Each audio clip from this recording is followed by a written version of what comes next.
friends, Heidi here from Rain Country. God is good all the time. And today I'm going to be talking about dehydrating, storing, and using meats of all varieties. Now I have several dehydrating videos in relation to meat, and they're about different things like ground meats and poultry and fish. And today what I'm doing is just an overview on all of the meats that you can dehydrate and the little trick to do it to help them turn out more like freeze-dried without having to buy the big expensive equipment, and then how you can store them and how that you can use them. So let me just talk a little bit about what I have here. I've got some dried turkey. I think I have a couple of jars of dried turkey out here. Beef roast, this one is open. I'm going to be resealing that up.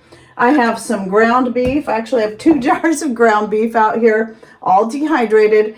I have some salmon. This is I was hoping I had another full jar, but nope. I guess that's what I have there. And then I have some sliced chicken sausage. This is the chicken apple sausage you can get from Butcher Box, and I also have some Italian sausage like this, a chicken sausage, not pork. And though yes, I have done some pork, like I've done some pork sausage and I've done some ham, and it still works out great.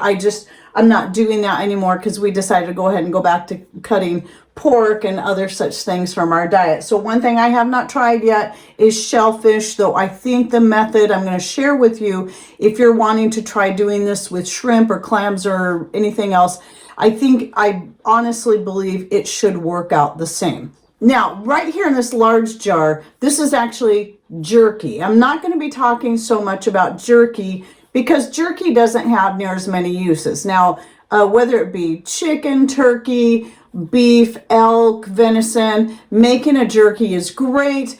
And those are really wonderful for snacks, especially if you like a more chewy type thing to snack on when it comes to meats.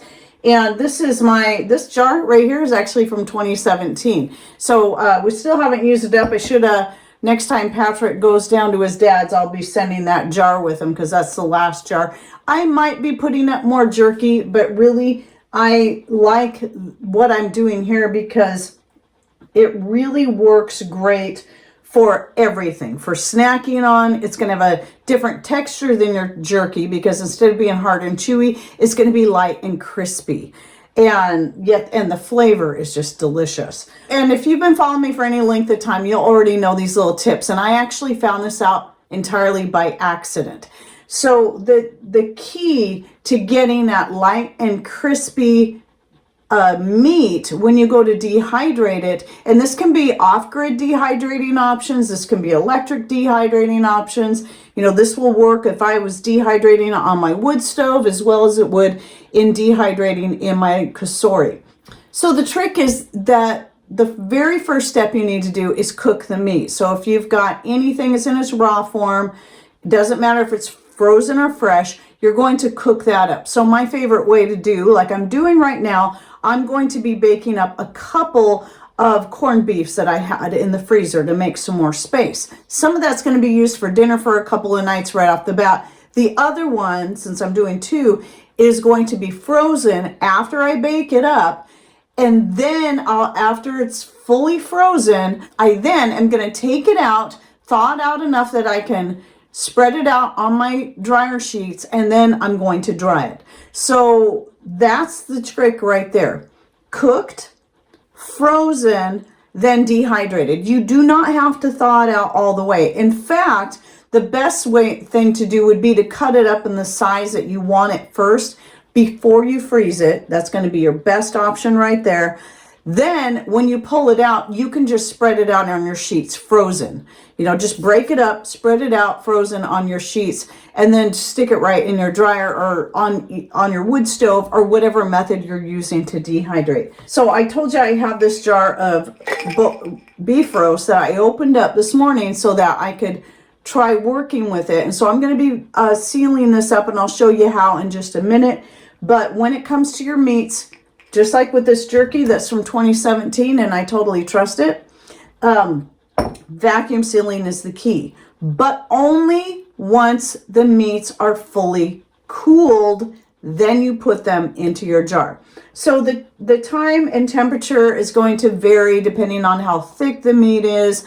But since it is meat, you can dehydrate it at a higher temperature. I never go above 125 degrees, but going up to 125 degrees, that's just my personal choice. You can go higher with meat if you want, but I mean, it's already cooked. So any vitamins you would have lost anyway are gone. So, but your meat's still going to retain all the protein, all the minerals, the calories, anything else that you need. Usually your vitamins are the first thing you lose.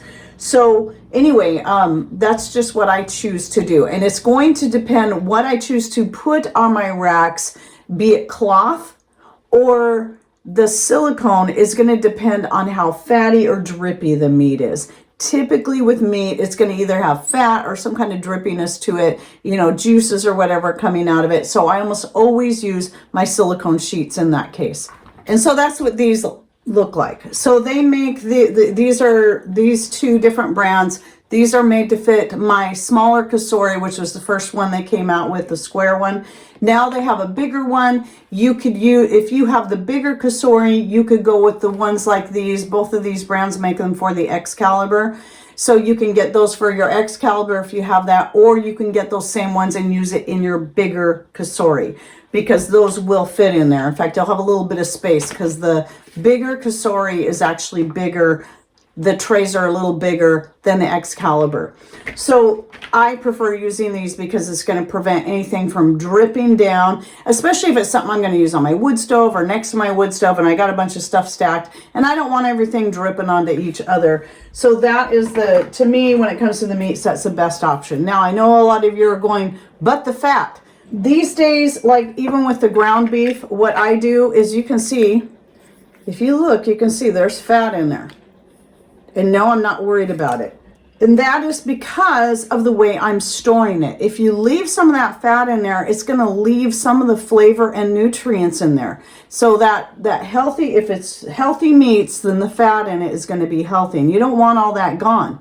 Now, when I do the ground beef, I do strain it out. Now, the first batch I made, I did rinse it with hot water. I don't do that anymore. I now just strain all that excess fat and juices out and then dehydrate, leaving some of that fat in. I don't rinse it out. I want that fat in there because it makes a much better flavor to leave it in there, and I'm not afraid. And the reason why is because I'm vacuum sealing it into the jars, which is going to prevent that fat from going rancid.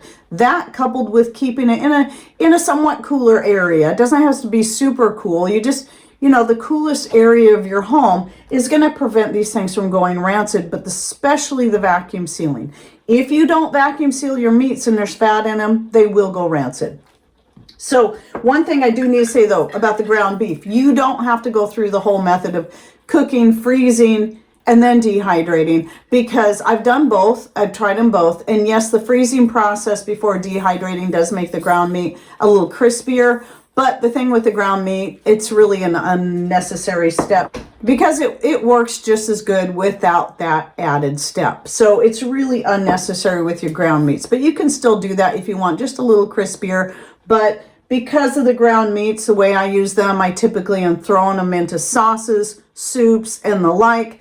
Then it's not necessary. However, if it's something that you want to soak and maybe try to use in making tacos or something like that, then you might want to go ahead and take that extra step to cook, freeze, and then dehydrate it. And that might work better. So yes, anyway, again, leave some of that fat in for flavor. If you're vacuum sealing your items, it's not going to be a big issue. What I'm going to show you right now is some clips of some turkey that I dehydrated using this very same method.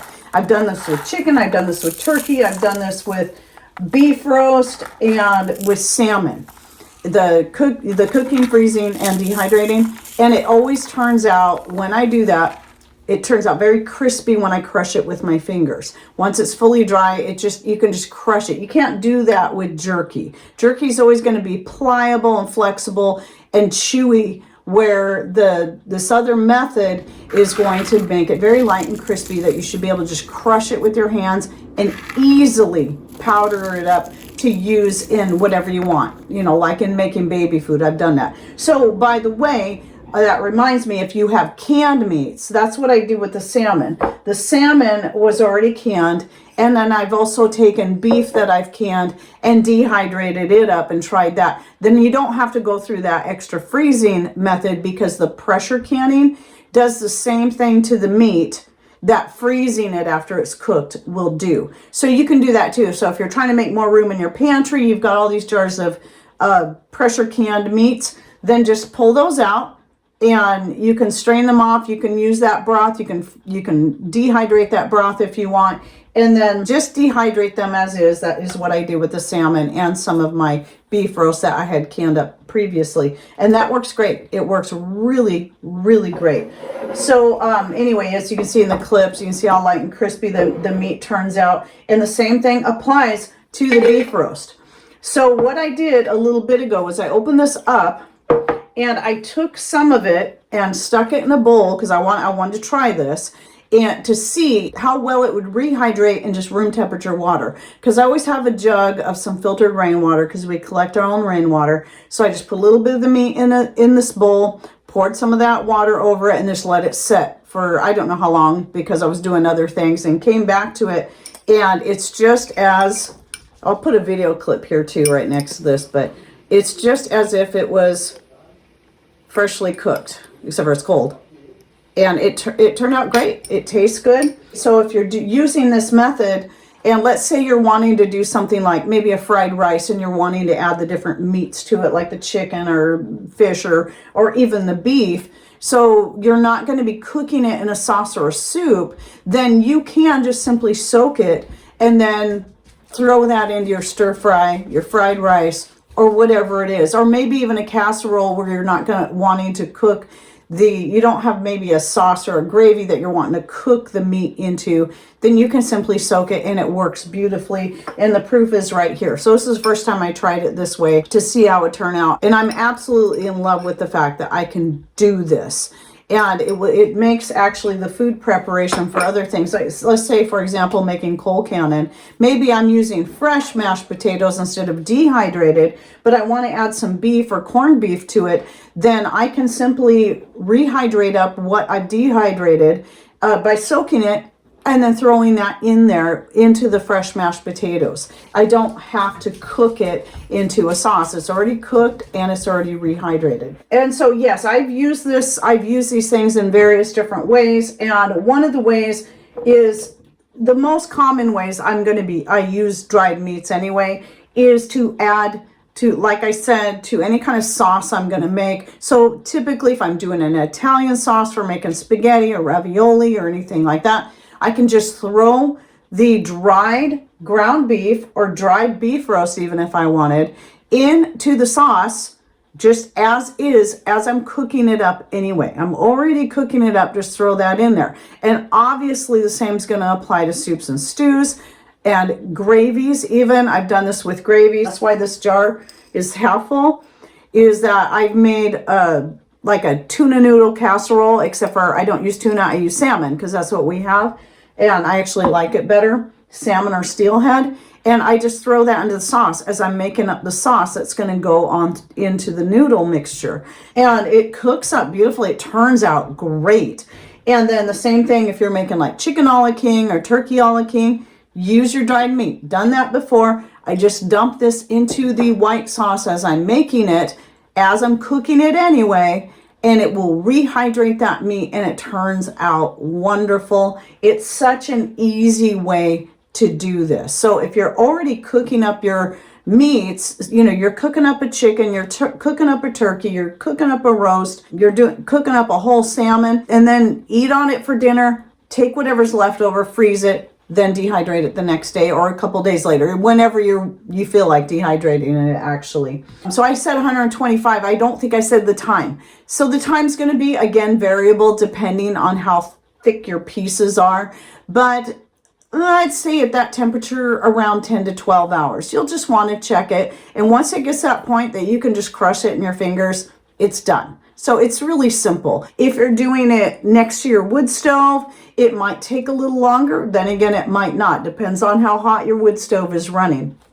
and any other drying method. Just keep checking it to see how it's coming along. So the one thing about meat though is obviously you don't want it to be drying in a method like a hang drying method. You know, depending on how cool it is in your house and or wherever you're dehydrating it, might not be the best because you don't want it to spoil either. So with, you know, you want something where it's going to dry a little bit faster. So I do recommend either, like I do, using a wood stove. I have a video, in fact, on my wood stove racks that Patrick made that I use for dehydrating. I've used it for drying yogurt, cheese, apples, mushrooms, many things. And then or using an electric dehydrator like the Cosori, which is my personal favorite now. I like it. Even though I've used Nesco for many, many years, I've really come to enjoy to like my Cosoris much better. So now let's talk about the storage again. Let me reiterate the fact that it's really important that when your meat is all done dehydrating, you want to take all your trays out, spread them out, you know, lay the trays out to where they're not stacked on top of each other. Let it cool entirely. In fact, what I do nowadays, I do this with anything I'm dehydrating, is that I dump it all out onto this clean board and then spread it out as much as I can. So I'll do this with potatoes, apples, it doesn't matter what, and then let it fully cool down to room temperature. You want it completely cooled down. And then at that point, I gather it up and then put it into my jars and then vacuum seal. Now I have a video out where I show many different options for vacuum sealing, and even since shooting that video last year, there's even more out there now. And I'll link to that video down below, but I'll go ahead and show you real quick what my favorite method is. So just to show you, this is not vacuum sealed because I did take some of this meat out. Now it is important when it comes to this kind of stuff, you do want to vacuum seal. If you're only using part of the jar, just like I did with the salmon over here, you want to vacuum seal this after you get the amount out that you want. So this is why, another reason why I don't like oxygen absorbers, because if you're going with oxygen absorbers, you'd have to put a new one in here. And I'm not going to waste my money on that.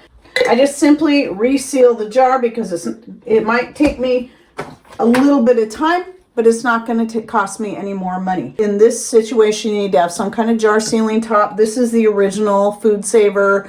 And after 2020, some other companies came out with some cheaper brands that work just as well. I will link to one of those below. I do recommend, I have one of the cheap brands I want to try out, and it doesn't have the nice handle like this, which I do recommend getting one that has a set that has the handle. So this only works with canning jars, by the way. Wide mouth and regular mouth. So you get the set of two, and then I use my brake bleeder pump. This is an automotive thing. So you get the kit. I'll link to that below as well. And I just use this tip. There's many different ways you can go about it, but I just use this one and just hold it firmly into the top of the jar where that hole is. And then I rest the brake bleeder pump on the counter, and then I use my whole arm to pump. I don't use my hand like this. That's going to be, especially if you have arthritis or something, this is going to be way too hard. I just press, especially if I got a lot of jars to seal it, I just do this, and you just pump downward using your whole arm, even your shoulder, and that's going to save you a lot on your hand strength. By the way, and once it gets past where it says 400 or 20, depending on which number you're looking at, then it should be sealed, but you can keep pumping it if you want. A lot of times I'll just keep going. I always go past that number. It's not going to hurt anything to go past it. Then you pull this off, and then I pick it up by the lid just to make sure it's sealed. As you can see, it is. Then I put my band on. Remember, this is dried goods. This isn't canned goods. So it is best to put that band back on just in case you do lose a seal. This is going to help prevent air from getting back in there. You still will get some, but this will at least help keep it fresher. And also, if you go to grab your jar off the shelf or whatever and you assume it's still vacuum sealed and it's not, because it can still lose its seal, having the band in place is going to prevent food from flying everywhere. But I do always recommend leave your vacuum sealed goods out for at least a full day, because if it's going to lose its seal because of maybe a weird anomaly in the lid or in the rim of the jar, or maybe there's something embedded that you missed. You know, maybe it was you were filling the jar, you got a little piece of meat stuck on the edge of it and you didn't wipe it off. And that can cause the jar to lose its seal, but it might not lose it immediately. So you want to leave it out for at least a full day, and that's usually within that time. If there's something wrong, that's when it's going to lose its seal anyway. So don't put it immediately back into storage. But anyway, it's that simple. So if you're only going to use a partial jar, all you got to do is re-vacuum seal it. But you do need to make sure you do this step. And especially if there's any fat. This has a little bit of fat in it, and that especially is important for that. So that not only will it keep the meat from going stale, it'll also prevent that fat from going rancid. And so anyway, I'm doing more and more meat this way to make a room in my freezer and even room in my pantry where I've got the canned meats. Start taking the canned meats out, dehydrating them, and putting them back in there in a smaller form so it's taking up less space, and then getting things out of my freezer to make more room in there, especially since we have a quarter of a beef coming. So I hope you enjoyed this video, and maybe you'll give it a try. Let me know what you think about it. And just remember, people have been dehydrating meats for thousands of years without even using electric dehydrators, and certainly no freeze dryers, because there was no such thing back then. People were using the power of the sun. They were smoking their meats, drying them in various different ways, thousands of years, and then keeping them through the year so they could work on that all through the whole year until they were able to get more meat to put up. Any thoughts, ideas, or things that you would like to add? Have you been dehydrating meat like this, and what do you think of it? How have you been using it? Please share with us in comments down below. And thanks for watching. Take care, and God bless.